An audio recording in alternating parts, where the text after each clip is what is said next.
Buenas, estamos nuevamente en un diálogo COVID, el segundo diálogo de esta serie que empezamos hace solo una semana.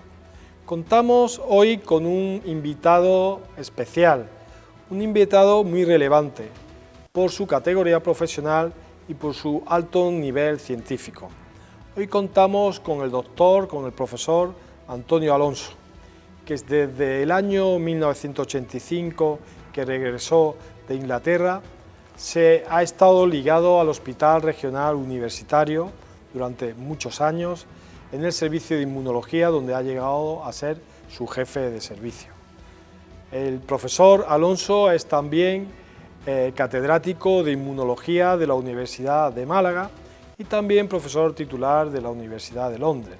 Es todo un experto, un referente nacional en la especialidad de inmunología. Por tanto, seguro que van a estar ustedes encantados con este nuevo diálogo COVID. Bienvenido, doctor Alonso. Muchas gracias por esa presentación tan generosa. Muchísimas gracias por acudir a este llamamiento del Ilustre Colegio Oficial de Médicos de Málaga para acercar tanto a nuestros compañeros como a la sociedad en general algunos aspectos relevantes de la pandemia por COVID. Nuestro interés siempre en estos diálogos es arrojar luz a aquellas regiones donde hay un claro oscuro y donde seguro que de mano de la ciencia y de su experiencia podremos ayudar, ya digo, tanto a nuestros compañeros como a la sociedad en su conjunto. La primera pregunta que le quiero hacer, el COVID, la pandemia de COVID, ha venido como un tsunami a nuestra sociedad, nos ha golpeado, nos sigue golpeando muy fuerte. ¿Estaba nuestro sistema inmune preparado para enfrentarse a este terrible virus? Buena pregunta. Primero quiero poner de manifiesto a la audiencia que esta respuesta y alguna otra más la voy a acompañar de imágenes, porque comprendo que la inmunología es una ciencia un poco dura si no se maneja frecuentemente, y quizá con estas imágenes pues la puedan comprender mejor. Creo que hablar de inmunología es un terreno muy resbaladizo y olvidadizo, y a mí me gusta, más que hablar de mecanismos inmunológicos, por lo menos ahora para empezar, esclarecer un poco cuál es la estrategia de nuestra especie para defenderse, la estrategia del sistema inmune.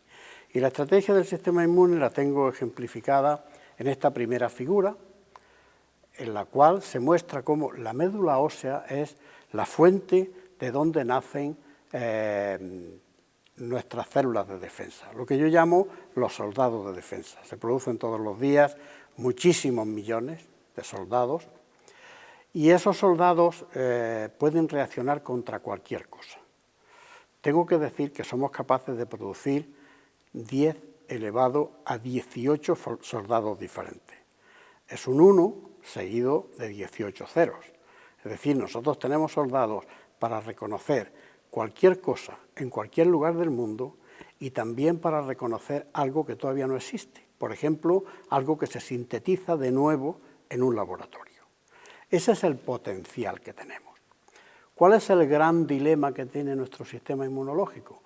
Que tiene que luchar contra todo lo habido y por haber, pero al mismo tiempo tiene que respetar nuestros propios componentes. Digo que se entiende de esta manera mejor porque ahora tengo que poner de manifiesto que existe un centro de aprendizaje o de entrenamiento que es a donde van esas células inmediatamente que salen de la médula ósea, que es el timo. El timo. El timo. En el timo, esos soldados o esas células, si reconocen algún componente propio, son eliminados. Y por tanto solamente saldrán a nuestra circulación y a nuestro cuerpo aquellas que no hayan reconocido ningún componente propio. Y ahí para que no hagan daño al propio organismo. Así se entiende muy bien, por ejemplo, las enfermedades autoinmunes. Si un soldado que reconoce componentes propios no es filtrado en el timo y se escapa a la circulación, obviamente va a organizar o va a ser el responsable de que se produzca una enfermedad autoinmune. Y existen más de 100 enfermedades autoinmunes distintas responsable el mecanismo este que acabo de decir, la diabetes, la artritis reumatoide, en fin, no voy a nombrar. Por tanto, sí podemos afirmar que nuestro organismo tiene capacidad de enfrentarse también al COVID-19. Por supuesto. Y ahí, hombre, yo me gustaría, como primer punto de partida de esta pequeña entrevista, dar un tanto de tranquilidad a la gente, porque hablamos de la vacuna, hablamos de tantas soluciones, y la solución es nuestro sistema inmunológico. Me podrán decir que es mejor o peor, pero con nuestro sistema inmunológico hemos llegado hasta nuestros días. Luego no es tan malo. O sea que tenemos un sistema inmunológico que le podemos decir a nuestros televidentes, a todas las personas que nos están viendo, que tenemos que depositar también la confianza en él. Porque al final, ¿cómo organiza nuestro cuerpo la defensa frente a este virus, ¿no?, que usted nos dice? Bueno, para eso tengo esta otra pregunta, porque nuestro sistema de defensa está escalonado. Yo he representado ahí una imagen en la que se ve una zona a la que entra el virus, la nariz, la boca, más o menos. Y ahí inmediatamente, nada más llegar, en cuestión de minutos, ya se monta una respuesta contra el virus que se llama respuesta inmune innata. Es un tipo de respuesta que lo tienen todos los seres vivos, incluidos las plantas. Toda la escala zoológica tiene ese tipo de respuesta. Es muy rápida y además existe desde que el mundo es mundo. Es decir, se ha perfeccionado durante millones y millones de años y ya no tiene resquicios, no tiene fallos, funciona perfectamente. Funciona casi automáticamente. Efectivamente, y además es inmediata, es la que se llama respuesta inmune innata. Es que además el entender que hay varios escalones de defensa nos permite explicar muchas cosas que pasan con el coronavirus. Porque la gente me llama o me dice, ¿cómo es posible que yo tengo anticuerpos si nunca he estado malo?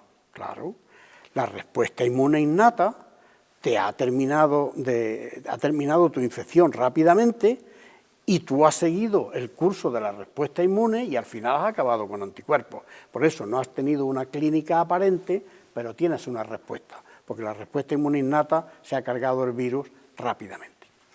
¿Qué ocurre si nosotros no somos capaces de liquidar totalmente el virus con la respuesta inmune innata localmente?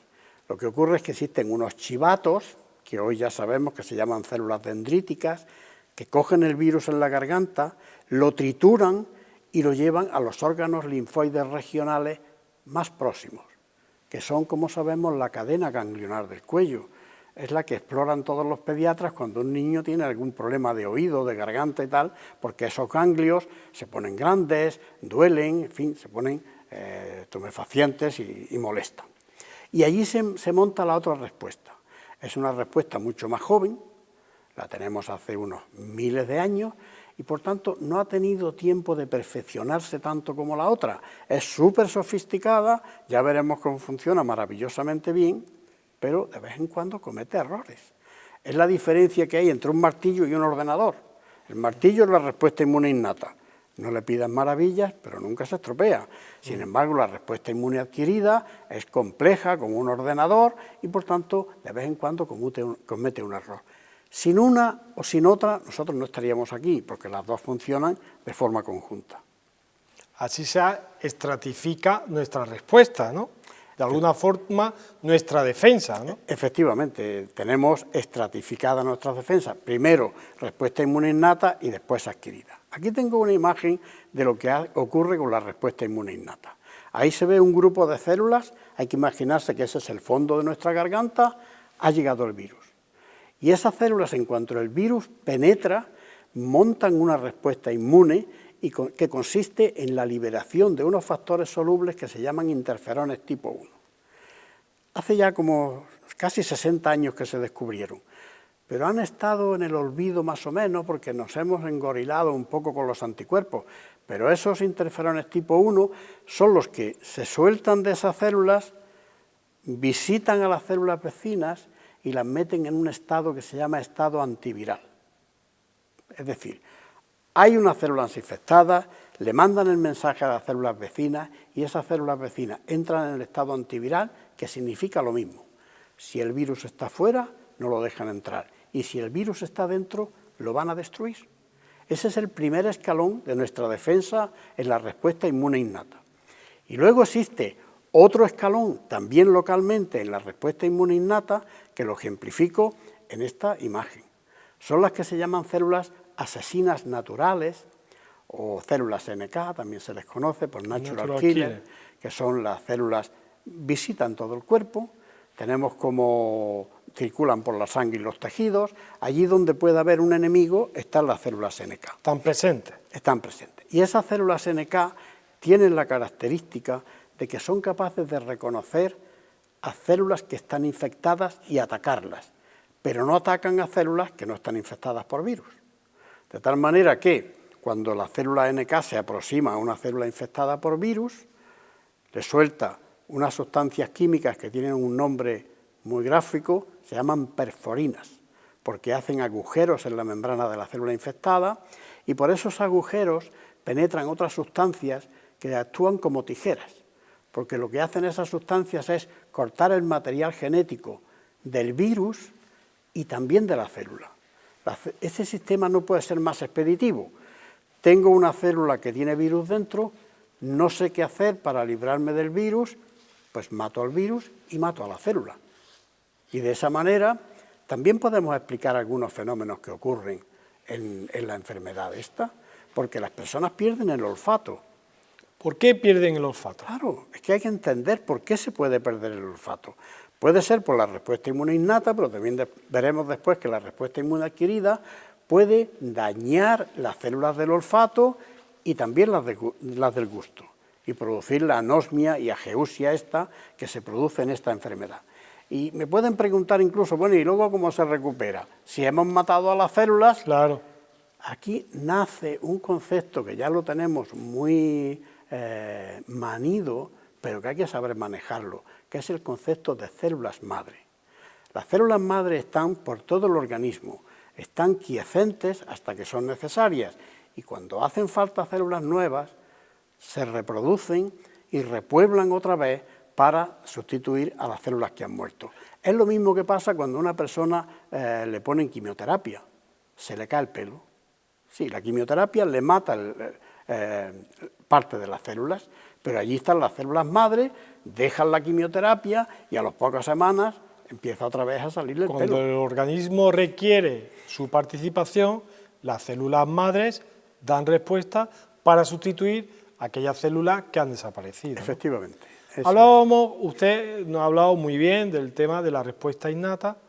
Vayamos a la respuesta ahora adquirida, ¿no? Efectivamente. La respuesta inmune adquirida, ya he dicho que existen como unos chivatos que lo llevarían desde el fondo de la garganta o donde esté el virus a los órganos, concretamente los ganglios linfáticos más próximos. Tenemos una gran cadena ganglionar en el cuello, en las axilas, en las ingles, en aquellos sitios en los cuales pueden progresar los gérmenes. Es decir, un germen que penetre por cualquier sitio del brazo tiene que pasar necesariamente por la axila. Y lo mismo decimos de la pierna. Hay cantidad de ganglios en el intestino, etc. No vamos a entrar en eso.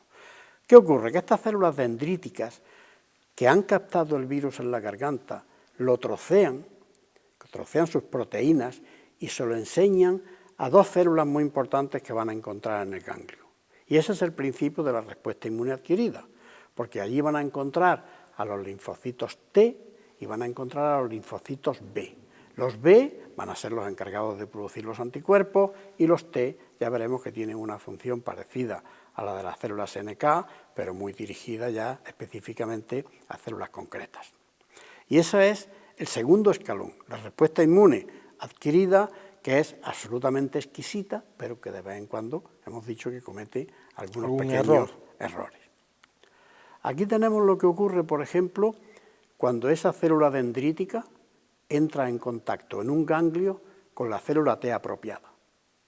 La célula dendrítica lleva muchos trocitos del virus y alguna célula T se la presenta mediante unas moléculas que conocemos como HLA, no voy a entrar ahora en eso, se la presenta si entiende el mensaje. Esa célula T se activa e inmediatamente empieza a dividirse. y genera clonos idénticos de esa célula, 2, 4, 8, 16, 32, y en unas pocas horas tenemos millones y millones y millones de soldados, pero todos idénticos. Específicamente a esa parte. Y eso es muy importante entenderlo, porque si el virus proporciona 200 piececitas distintas, vamos a tener 200 soldados distintos.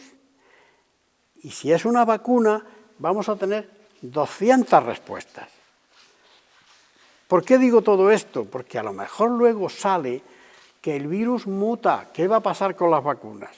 Bueno, mire usted, el virus ha generado 200 piezas distintas. Dígame usted en cuántas ha mutado. ¿En 2? ¿En 10?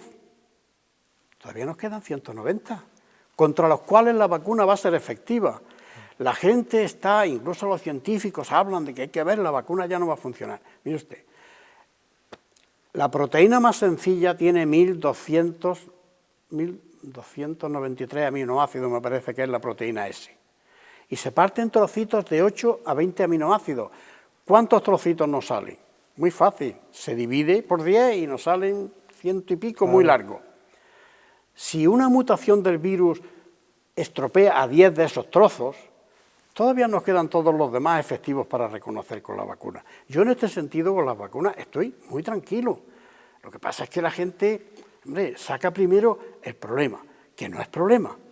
Y ya para terminar con las vacunas, que no quiero decir nada más, porque obviamente vendrá otro profesor a hablar de vacunas, quiero decir que incluso aunque hubiera un virus que fuera tan malo que hiciera que la vacuna no funciona, las plataformas que se han desarrollado ahora para hacer nuevas vacunas pueden hacer vacunas nuevas en 2 meses, cosa que antes hacían 30 años.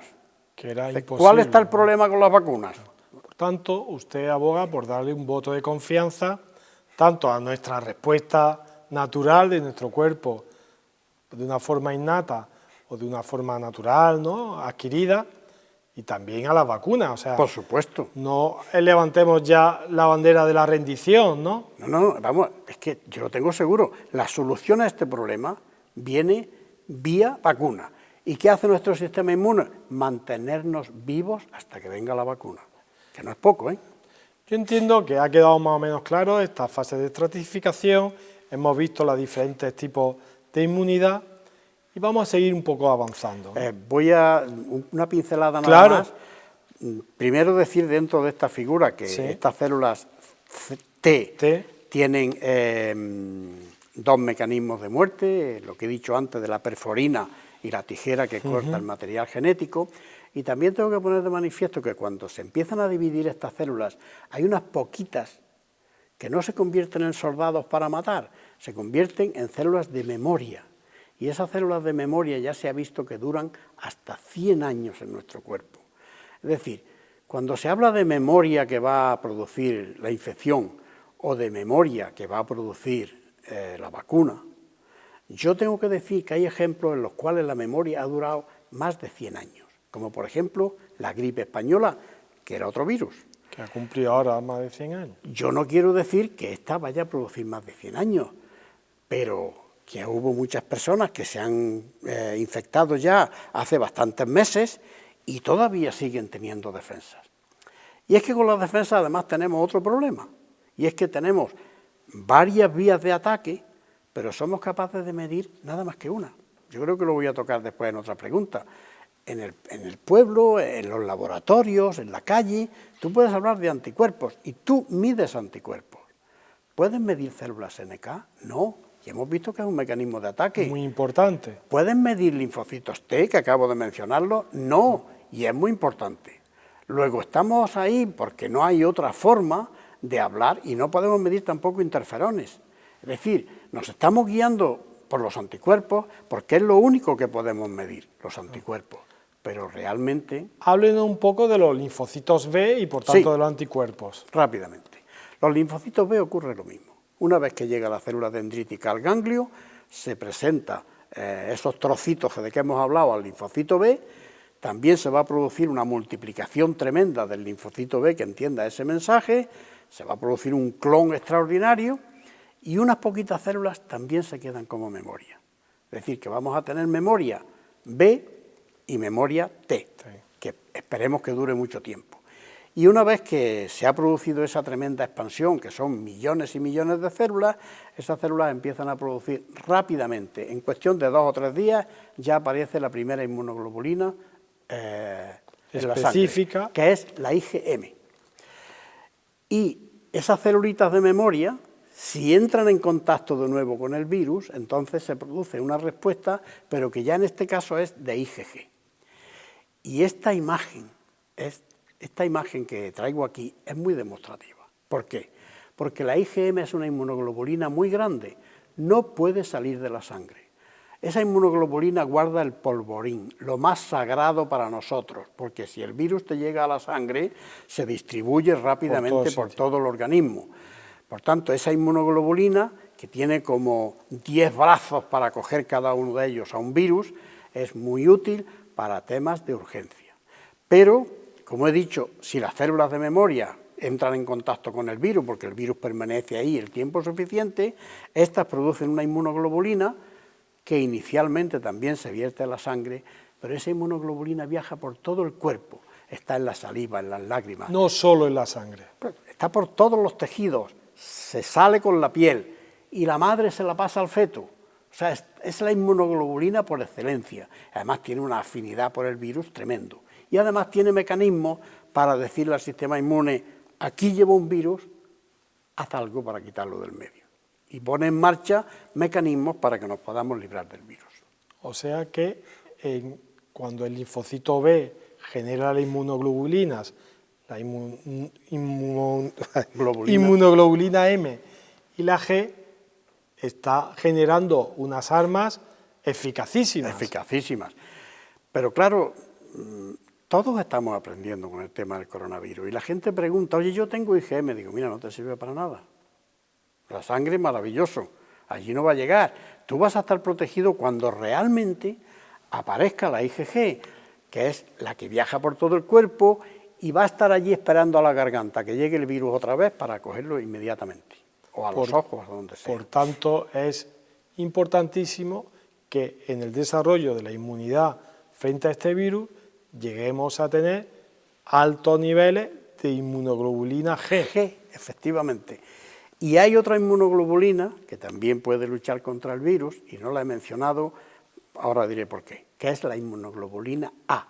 Esa es la inmunoglobulina por excelencia de las secreciones. Está en la saliva, en todo el tubo digestivo, está en las lágrimas, en el cerumen de los oídos, está en la leche materna, en fin, es una inmunoglobulina, todo lo que sea secreción, ahí está la IgA. Esa tiene 4 brazos para coger virus, también muy efectiva para matar. ¿Por qué no la menciono yo, la IgA? Porque no somos capaces de medirla en el laboratorio. Es decir, ¿para qué quiero yo marear la perdiz con la IgA si no hay un laboratorio donde yo pueda decir, oye, mídeme la IgA de este enfermo? Eso, desgraciadamente, no existe. Existe para la IgM y la IgG. Bueno, yo creo que ha quedado claro, ¿no? Sí. Que tenemos un ejército poderosísimo, con inteligencia militar, con el que nos enfrentamos a este tipo de virus. Sí hubo en un momento determinado, cuando estábamos empezando la pandemia, salieron unas sustancias que nos recordaba mucha gente, que eran las llamadas citoquinas, ¿no? Sí. Y decían mucho, y hablaban de autoinmunidad incluso, que uno de los problemas por qué unas personas estaban sufriendo más con el virus que otras, era porque tenían relación con la tormenta de citoquinas. Háblenos usted un poco de eso. Vamos a ver. Las células de nuestra defensa tienen 2 maneras de comunicarse. Una es el contacto íntimo cuerpo a cuerpo, como hemos visto que llega a la célula dendrítica y entra en contacto en los ganglios con los linfocitos B y con los linfocitos T, y otro es enviándose mensajes a distancia. Ya hemos visto los interferones tipo 1, salen de unas células y van a actuar sobre otras células, aunque están en la vecindad. Pero hay otras citoquinas que se producen y viajan en el cuerpo. Por ejemplo, una célula muy importante para nuestra defensa es el neutrófilo. Producimos todos los días 100.000 millones de neutrófilos y cada uno de ellos vive 6 horas. Yo a los alumnos se los represento por una granada de mano, que tiene 6 horas para estallar, si no se desactiva. Entonces, esos neutrófilos no están todos ellos viajando en la sangre, están en los depósitos, el hígado, el bazo, la médula ósea. En centros estratégicos. Eso es. Entonces, cuando hay una reacción de este tipo, salen unas citoquinas que específicamente se llaman quimiocinas, se distribuyen por todo el organismo, llegan a los depósitos y le dicen, oye, rápido a la sangre que estáis haciendo falta por ahí. Por eso cuando se hace un recuento, neutrofilia o inmediatamente dice, hay infección porque hay muchos neutrófilos. En la sangre los neutrófilos no hacen nada, están de camino al sitio en el que realmente hacen falta. Pero ese es el concepto. Las quimiocinas lo que hacen es llevar mensajes de unas células a otras. Claro, cuando tienes una infección, las quimiocinas a nivel fisiológico son maravillosas. Si no tienes quimiocinas, no se enteran los vecinos de lo que está ocurriendo. Nunca mejor dicho el ejemplo, ¿no? Las quimiocinas tienen un tiempo de acción, hay un tempo en los movimientos. Si tienes una enfermedad que no mejora en el tiempo, en un tiempo prudencial, las citoquinas empiezan a amontonarse. Una célula recibe estímulos, como ese estímulo produce citoquinas que le manda a otras células y aquella célula también manda citoquinas a otras y llega un momento en que se forma un torbellino de citoquinas que en vez de convertirse en una solución se convierte en un problema. Es un tormento, es una tormenta. Es una tormenta, así que nunca mejor dicho. Claro, ¿cuál sería la solución? Oye, pues la solución es calmar el sistema. Le damos inmunosupresores para calmar el sistema para que no se produzcan citoquinas. Cuidadito, porque si calmas el sistema, calmas a todo el sistema y a los soldados también los vas a calmar. Es decir, que no es fácil. Es un equilibrio complejo, por eso se ha utilizado los corticoides, ¿no? Que son fármacos que es como para modular la respuesta inmune. Es decir, cuidado que no llegue esto, que se la vaya. Podemos modular, no podemos anularla, porque entonces, claro, el virus actuaría a sus anchas. Pues yo creo que ha quedado clarísimo y no ha quedado claro el tema de las citoquinas, que son como esas aves mensajeras. Porque claro, si llegan tantos mensajes, volvemos locos al receptor y al emisor, ¿no? A una paloma mensajera, como le mandes más de 2 mensajes, se vuelve loca porque no puede volar nada más que en una dirección. En una dirección, claro. También está bien lo de la paloma. Sigamos avanzando. ¿Cómo podemos saber, profesor Alonso, si una persona que está afectada por el virus se está defendiendo de forma correcta frente a ese virus, sabiendo todas las herramientas que tiene nuestro sistema inmune? Bueno, lo más importante sigue siendo lo más importante, y es la clínica. Una persona que se le ha hecho una PCR, se demuestra que tiene el virus, y además tiene una clínica, nosotros esperamos que tenga un proceso en el tiempo. Y una persona que no tiene un proceso en el tiempo que se ajusta a la normalidad, que se alarga mucho, que es más grave de lo normal, obviamente no se está defendiendo bien. Luego, el primer concepto es la clínica. Y ahora, ¿qué podemos explorar de la inmunología para ver si se está defendiendo bien o no? Hombre, los recuentos celulares ayudan, si tiene una neutrofilia, pues los neutrófilos se han movilizado. ¿Podemos medir la SNK? No. ¿Podemos medir las células T citotóxicas? No. ¿Podemos medir los interferones tipo 1? No. ¿Qué nos queda? Medir anticuerpos. Bueno, todo lo que he dicho se puede medir, es decir, hay laboratorios muy especializados.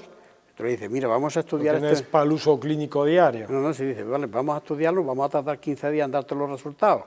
Eso no es operativo para un hospital, obviamente. Claro. Pero lo que sí es rápido es el estudio de anticuerpos.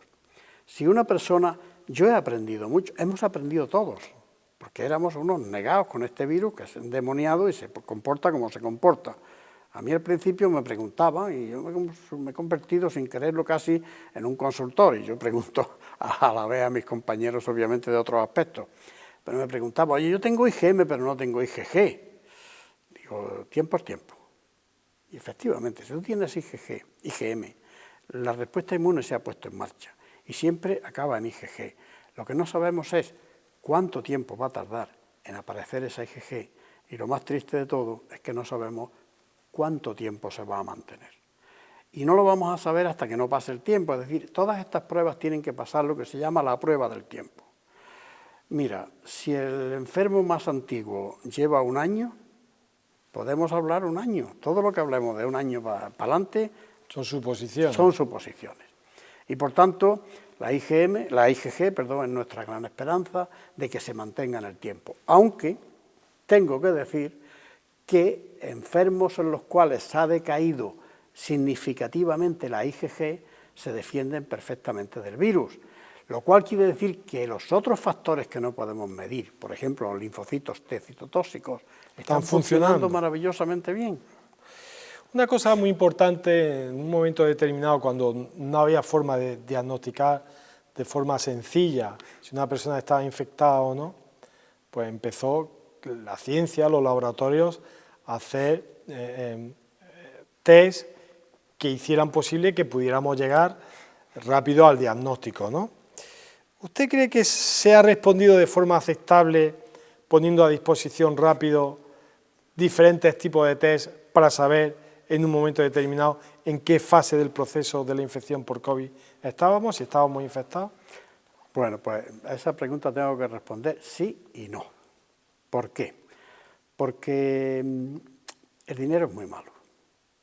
Y hay muchos laboratorios que se han tirado a la piscina a hacer técnicas rápidas para hacer diagnóstico, por ejemplo, de anticuerpos, de antígenos, y hay muchísimos que o no han funcionado o han funcionado de una manera muy deficiente. Por tanto, lo que sí hay actualmente son un par de técnicas que son muy fiables, que son la PCR, que hay que saber interpretarla. Tengo que decir, hacer un pequeño paréntesis, claro. Y es que todas estas técnicas hay que saber interpretarlas. Yo a mis compañeros los admiro, porque yo he estado interpretando técnicas en la sombra, que es muy cómodo. No, ellos han tenido que estar con el enfermo delante interpretando técnicas y clínicas que no sabían porque no había experiencia en este caso. Y yo no sé si realmente se le está reconociendo ese gran mérito de tratar con lo desconocido. Entonces, por ejemplo, una técnica que está muy bien establecida ya, que se descubrió hace bastantes años y es tremendamente específica, es la PCR. Tengo que decir que en la PCR hay falsos negativos y falsos positivos. Por eso hay que saber interpretarla. En mi casa, sin ir más lejos, pues una hija mía tuvo una clínica sospechosa, le hicimos una PCR y fue un falso positivo. Por una técnica, creo que defectuosa o por algún motivo fue un falso positivo. Por eso quiero decir que estas técnicas, por buenas que sean, hay que saber interpretarlas. Y luego tenemos todas las otras técnicas de determinación de antígenos, de determinación de anticuerpos, que tienen poca sensibilidad, poca especificidad. Eso es muchas veces es un gasto de dinero realmente inútil. Y muchas veces haces, oye, mira, le vamos a hacer los anticuerpos, es que no son definitivos, vamos a hacerle la PCR. O sea que tú, al final, siempre acabas en esas técnicas que son fiables, o bien la determinación de anticuerpos por ELISA o por quimioluminiscencia, que son unas técnicas tremendamente fiables. Esas casas comerciales que han montado esas técnicas han dado el callo y lo están haciendo muy bien. Las otras son técnicas peores, más baratitas. Hombre, una técnica de determinación de anticuerpos que vale 3 euros, son todas esas técnicas que hay parecidas al test de embarazo, que son muy buenas cuando tú ya tienes los anticuerpos que te salen por las orejas. Bueno, bien, pero sí podemos afirmar en este momento actual que sí tenemos las técnicas diagnósticas fiables para poder determinar el estado de una persona. Totalmente. La respuesta inmune humoral de IgG e IgM puede ser valorada sin ningún problema con las técnicas que tenemos actualmente, siempre que estén pedidas a su tiempo y sean bien interpretadas. Muchas personas nos preguntan, profesor Alonso, que una vez que se conoce toda la estrategia inmunológica, a veces no entienden cómo una persona puede reinfectarse, ¿no?, por este virus, ¿no? Y dicen, bueno, pero si nosotros ya hemos establecido una estrategia inmunológica frente a este virus, ¿cómo perdemos otra vez contra este virus? ¿Cómo se puede explicar eso? Bueno, vamos a intentar explicarlo. Sí, todos estos temas son muy complejos y estamos intentando lo primero que tengo que decir es que son muy pocos casos. Y por tanto, si son muy pocos casos, no representan un problema. Representan un problema para el individuo, pero desde el punto de vista sanitario, que haya habido 200 casos en el mundo de reinfecciones, no es un problema, obviamente. ¿Qué puede haber detrás de las infecciones? De las reinfecciones hablamos, ¿no? Pues hay un virus que produce reinfecciones, que es el virus del herpes, porque se queda enclaustrado por ahí en algún sitio escondido. Queda acantonado. Acantonado por ahí en el organismo y sale de vez en cuando y tiene la pupita en la... no porque ha llegado el virus de nuevo, sino porque por un mal rato, un examen que te han suspendido, ha salido el virus de su escondite y te ha producido otra vez la sintomatología. No parece ser que este sea el caso, que este virus pueda acantonarse por ahí y salir de nuevo. Más bien puede ser porque probablemente la respuesta, el ataque primero fue tan tímido que no ha llegado a producir una respuesta suficientemente intensa. Parece ser que en líneas generales la segunda respuesta es más leve que la primera, lo cual quiere decir que alguna reminiscencia ha quedado de la primera para que la segunda sea más benigna. Hay también incluso a eso algunas excepciones, que una señora murió de una reinfección por el virus. Y también es verdad que suele ocurrir en personas mayores. Y las personas mayores tienen unas características muy especiales, pero me parece que de eso voy a hablar en otro apartado quizás, sí, para no hacer ahora. Básicamente no se sabe, pero puede ser debido a que realmente la primera respuesta no fuera tan proporcionada como necesitaba. En el otro extremo están precisamente las personas que claramente han estado infectadas, pasado bien, pero han sido asintomáticos. ¿Por qué han sido asintomáticos? Bueno, eso se descubre cuando se hace una PCR y sale positiva, de buena a primera. En esos cribados que se hacen, coge a un señor que va por la calle y mire, le vamos a hacer una PCR a ver qué tal, y le sale positiva. Bueno, realmente ya queda un poco claro que no ha sido tan asintomático como parece. Es decir, puede no haber tenido esa sintomatología florida, que tenemos extraordinaria, pero si te lo llevas a un hospital y le haces una buena radiografía, a lo mejor te encuentras que ya hay está tocado el pulmón. Es decir, que es asintomático a lo grande, pero no cuando lo miras ya con lupa. Siempre hay alguna sintomatología. Estoy totalmente de acuerdo porque yo veo pacientes con COVID, pacientes que han pasado el COVID, y todos aquellos que dicen que son asintomáticos realmente, cuando uno lo historia y tiene alguna prueba de imagen, no han sido realmente tan asintomáticos, ¿no? Es verdad que con la expresión que usted ha utilizado, han sido asintomáticos a lo grande, no le han pasado grandes cosas, han podido medio salir de la situación, ¿no? Pero asintomáticos, realmente parece que no hay muchos.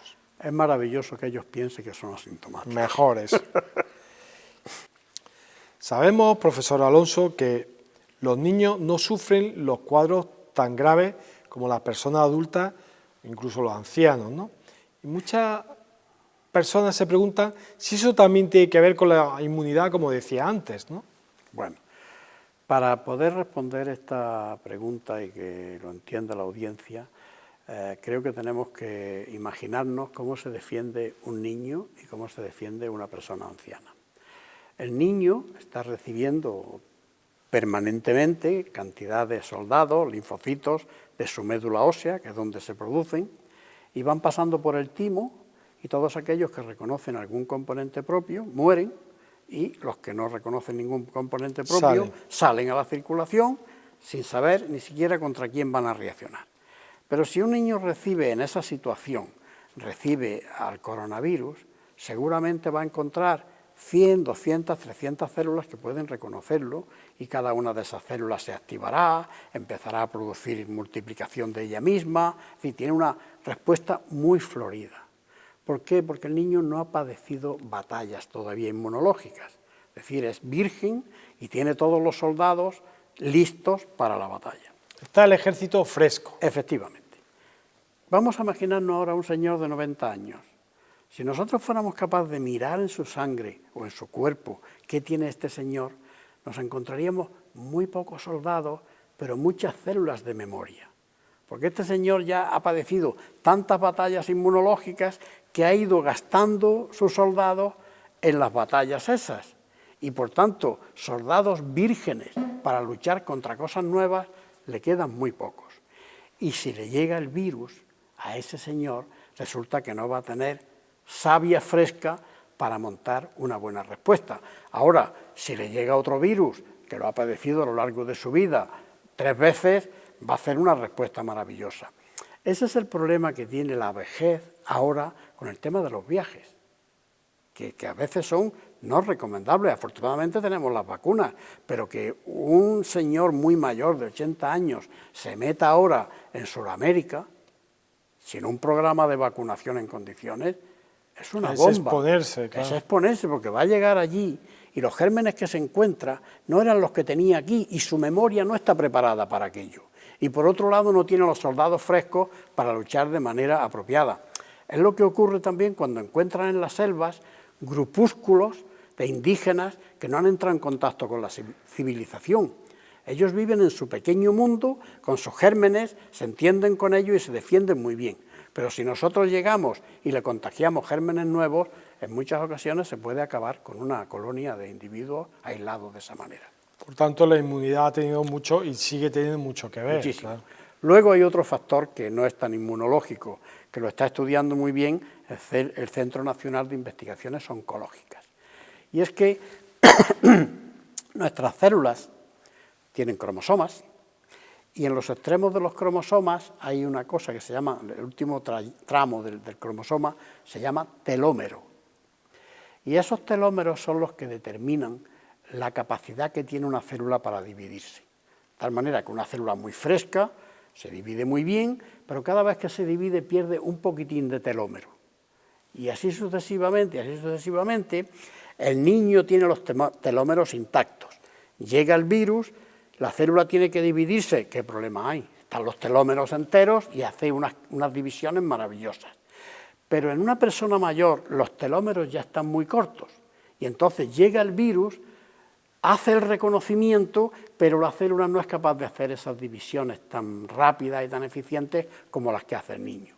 Y eso explica maravillosamente bien por qué las personas mayores se defienden peor. De hecho, el cinio está viendo la forma de activar unas enzimas que se llaman telomerasas, que lo que hacen es alargar los telómeros. Es una investigación muy valiosa, obviamente, pero que desgraciadamente, pues obviamente esas cosas son lentas y es dudoso que llegue a solventar este problema del coronavirus. Bueno, llegamos al final de este diálogo COVID, hoy con el tema central de la inmunidad. Yo creo que cualquier televidente cuando vea la entrevista seguro que se va a interesar por la inmunidad, porque es una disciplina preciosa de la ciencia, de la medicina, y es, ya digo, a mí me encanta, y yo creo que usted ha hecho fácil procesos que son muy complejos a veces de explicar, y además también ha sido tan gentil de cedernos esas imágenes para que nuestra audiencia pueda verlo. Yo solo quiero acabar estos diálogos COVID con una pregunta final que hago a todos los invitados que vienen a este punto de encuentro, que es, ¿cómo ve usted la pandemia a corto y medio plazo? Bueno, yo quiero decir dos cosas. En esta pregunta voy a meter dos respuestas.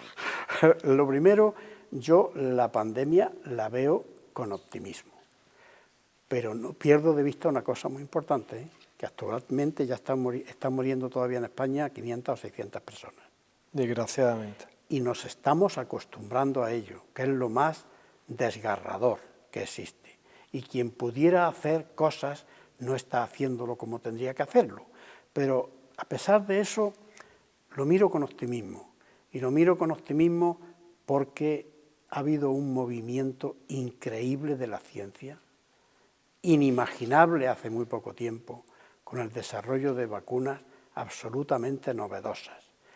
Si a nosotros nos dicen hace un año que vamos a ser capaces de producir 15.000 millones de vacunas, 15.000 millones que es las que necesitamos para dar 2 dosis a 7.500 millones que son los habitantes que tiene la Tierra en este momento, no habríamos dado crédito.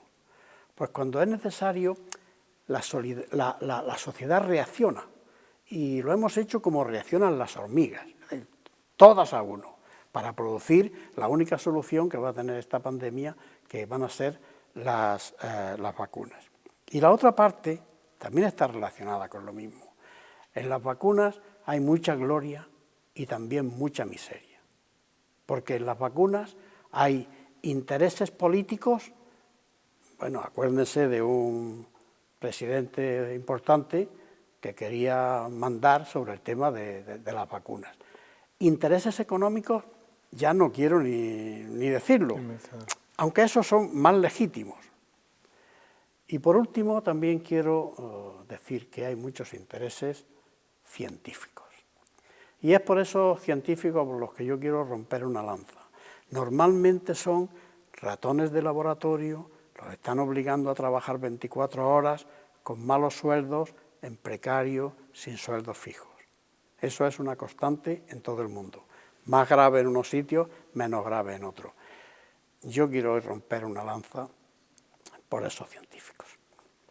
Pues bueno, rompamos también desde aquí, desde el Ilustre Colegio Oficial de Médicos de Málaga, una lanza por todas esas personas que están sumando para que podamos compartir el conocimiento y así podamos enfrentarnos con muchas más armas a esta terrible pandemia.